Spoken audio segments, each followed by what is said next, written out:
You're now watching the Danny Mac Podcast on the Bet Rivers Network. Thanks for coming back. I'm Dan McNeil. This is the Danny Mac Podcast on the Bet Rivers Podcast Network, and my hope is you had a tremendously satisfying Christmas holiday with your family, and you're optimistic, hopeful that 2024 is going to be a great year. I'm feeling that way myself, and I am going to stuff the suggestion box for the Bears on the heels of their win over the Arizona Cardinals in just a little bit. Yes, it was a satisfying win, and Bears fans who love to see the team move the sticks and run the ball, they had themselves a day. But oh boy, there's a little bit of a problem that you may not have been mindful of heading into Week 16. I'll fill you in on that in just a few minutes. I was in a terrific mood over the last couple of days, and yes, it's because of the holiday and being able to set aside work, set aside my hobbies like fishing and golf and watching football, and just focus on my family. So I was a little bit unplugged for the last couple of days, other than watching the NFL. That was pretty much my only departure. But I was perusing the internet on Monday night. Felt like Sunday night, but Monday night I'm looking for things people are chirping about around the NFL. And I stumbled upon the former Illini star, Rashard Mendenhall, drafted in the first round by the Pittsburgh Steelers. He won a Super Bowl with the Steelers when they beat Arizona a few years back. Ben Roethlisberger's second championship, that was the Santonio Holmes game. The amazing catch in the end zone. Steelers winning, their sixth championship, I think, at that time. That was Rashard Mendenhall. He's been out of sight and out of mind for several years, at least for many of us. And then he resurfaced, and he had comments over the weekend, or I guess late last week, regarding how bad the analysts are doing NFL games. Most specifically, or I should say more specifically, white analysts. White analysts who are ex-players who couldn't have carried Rashard Mendenhall's jock, in his not-so-humble opinion. It was not a happy tweet that got this conversation rolling, and it was not a positive one, and it's one that smacked of divisiveness, as described by Ryan Clark, the former Steelers safety who does a lot of work on ESPN, and I agreed with Clark's assessment of it. I'm one who's constantly bitching about jocks who can't bring it in the booth, and it's not just the average ones, it's the good ones. Tony Romo on Monday afternoon, he was lost as well, talking about the defensive. A guy drops the ball. Maybe live speed, you don't see it, but when a guy drops the ball, don't just assume that the defender got a finger on it and redirected the path of the hoochie. That wasn't the case. And even upon watching the replay, the very good player, who was Tony Romo, not a great player, but a good player, just good enough to break your heart, was wrong. And he's the highest paid in his profession. He makes all the big dough. Tony Romo, and he's not what you would call an average player. Mendenhall said he was the GOAT compared to all of the white guys who are doing games. Rashard Mendenhall rushed for almost 1,300 yards in his, I think, second year, maybe third year in the league with the Steelers. He had 2 years where he rushed for more than 1,000 yards. He was never more than a complimentary player. He was an okay player. He is not wrong. There are some horrible analysts. He's wrong to make it about racism. I don't understand why he felt the need to go there, but he did. And in the discussion about it, surfaced a word that I was taught as a kid growing up in the late 60s and early 70s never to use. I taught my children, my 3 sons, never to say that word. That word never is acceptable, and it was thrown around in the criticisms of Rashard Mendenhall by African-American former athletes. To me, it's never acceptable. It took white fathers centuries to get that word out of the jargon, to get people more respectful of people who aren't like them. And I grew up in a town that was not very progressive, not diverse, to say the least. My hometown of Highland, Indiana, was accused of being a town where cops profiled in the 70s and into the 80s. And that was horrible. If that, I don't know how much of it was accurate, but I believe a lot of it. And it's horrible that people grow up that way. It's wrong. And for me, that word is always going to be wrong. I don't want to spend any more time talking about it than I already did. That's just my thought on Rashard Mendenhall's big play of the week to resurrect his his name, I guess, and his notoriety. Lots of luck to the Pittsburgh Steelers, who were big winners over the weekend. I want to let you know you can get extra value this football season with Bet Rivers Squares. You can win up to $10,000 in bonus money. Bet $10 in same-game parlays with the Squares icon to earn a square. It's Matt Eberflus and the Bears, 27, and the Arizona Cardinals, 16. The Bears' offense looked very efficient as it strode out to a 21-7 halftime lead, maybe left a little bit of meat on the bone before the half, but that's the way it goes. They didn't score on their first possession, but the Bears' running game was terrific Sunday against Arizona. It was terrific, more predicated on what Fields does with the football than what Khalil Herbert, number 24, Roschon Johnson, number 23, the rookie out of Texas, did. And while their numbers were terrific, Herbert averaging 5.5 yards per carry. He had 20 carries. He averaged 5.5 a pop, and you know what? He looked slow, and he doesn't break tackles, and he doesn't make guys miss, and the Bears need to go shopping for a running back in the offseason. There it is. I said it. Yes, they probably need a new quarterback, and they need another wide receiver, and they need another offensive lineman, and they could use more help in the front seven. Their secondary is set, but the Bears have needs. You know what they are. They include running back, something a lot of people didn't give much thought to. Certainly Ryan Poles didn't.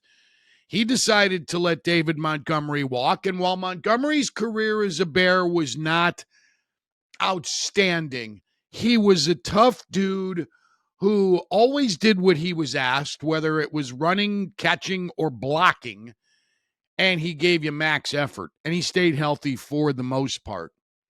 He's prospering now in Detroit.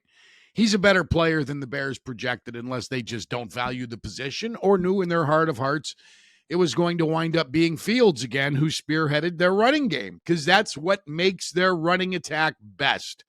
People have to respect what number one can do if he tucks it away and eyes the marker, because he's going to get there. Khalil Herbert is not. Now, he showed a nice burst on the touchdown run to the corner. He sometimes does that with the pylon, but if you watch if you watch Herbert, when he tries to get to the edge, all these little bitty chop steps, chop, chop, chop, chop, he can't get there. He can't get the edge on most corners. And some linebackers, he's not fast. He doesn't have breakaway speed. He's not special.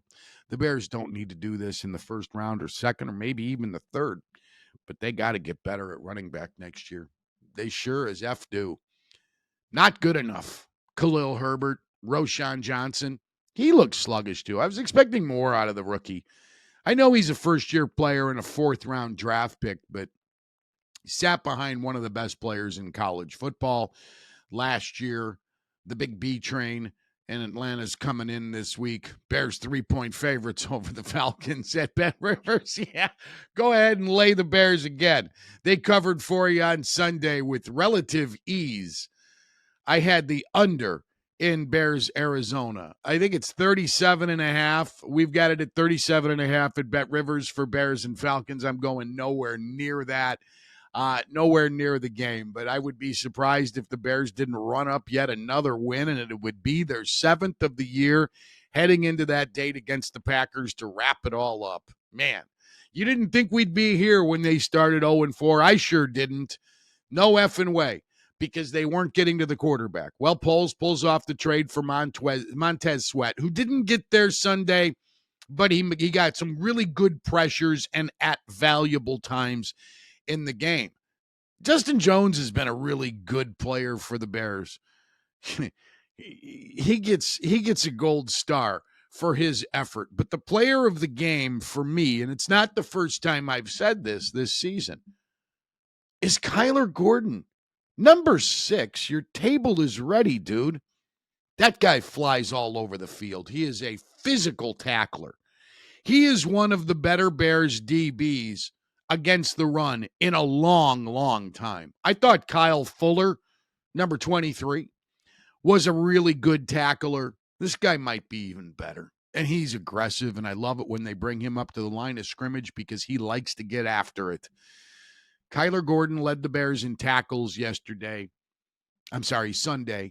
And I have really enjoyed watching this second-year player come of age. It took him a little bit last year. Brisker had the better start, Jaquan Brisker, but it was Gordon the second half of last season and this season who has sparkled. And the Bears have had some good complimentary play from Tyrone Smith, number 32. Jalen Johnson, the veteran who's going to get paid in the offseason, had a very nice aggressive tackle on the first carry of the game for James Conner yesterday. Gordon slung him down in rude fashion, Wayne Larrabee. More of the same. More of that.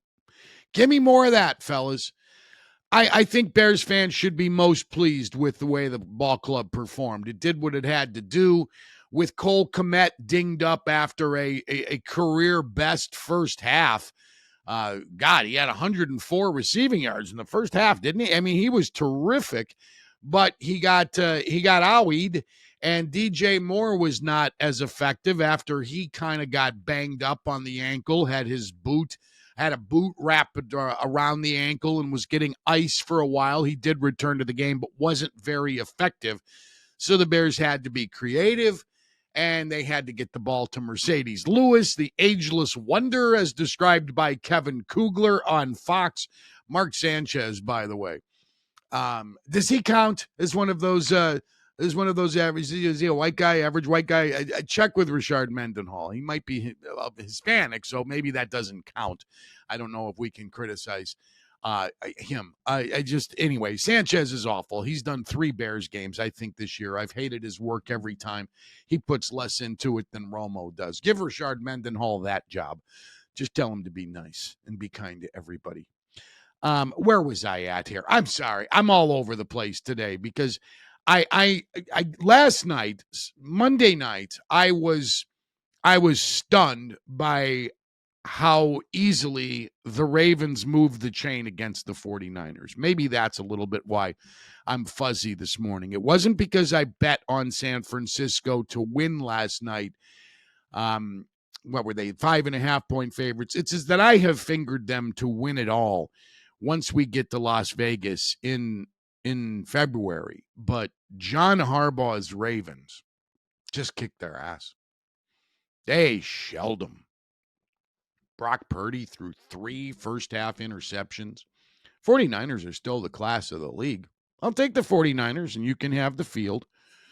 But it's tighter, and, man, the Ravens, if you didn't respect them going into last night, you better right now because they are hitting on all cylinders. Week 17 should be very exciting. We got the Dolphins proving that they are worthy of the conversation about going deep into the playoffs. They knocked off the Cowboys.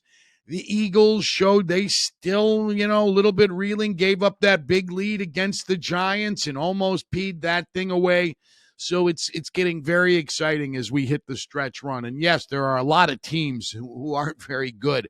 And watching this stuff sometimes when there aren't alternatives is a tough putt. Maybe you'd rather throw Hoosiers on than watch the Taylor Heineke's of the world quarterback in regular season NFL games. But nonetheless, they don't hand these trophies out in October, and every year we're reminded of that because we write somebody off or we exalt somebody 5 or 6 weeks into the season, and then we do it again in December. And I've been guilty of it lately with the 49ers. We'll see if they come back from that loss, because that was a kick in the teeth. That was a bad loss. That wasn't playing well and, losing to a great player. That was getting your ass kicked for 4 quarters. And the 49ers offense was not good. Purdy made some bad reads last night and some bad throws. He forced the ball, was not outstanding. So anyway, it's exciting. And Bet Rivers Podcast Network is where you want to be for all of the best football angles that are going on. If you're as interested in the Cleveland Browns' success as I am, the Browns have won 10 football games very quietly, and they're doing it now with Joe Flacco, a Super Bowl MVP a few years ago when he was with John Harbaugh and the Ravens in the Harbaugh Bowl in New Orleans when the Ravens beat Colin Kaepernick and the 49ers. I truly love this game. It is fun year after year, and can't wait to get after it again later this week. I want to thank Adam Delavid. He's the big boss at Bet Rivers Podcast Network. Thanks, Del, for giving me all these chances to talk about football and other games people play. Sam Michael is the executive producer of the Danny Mac Podcast. Those of you who are subscribing, thank you very much for doing so.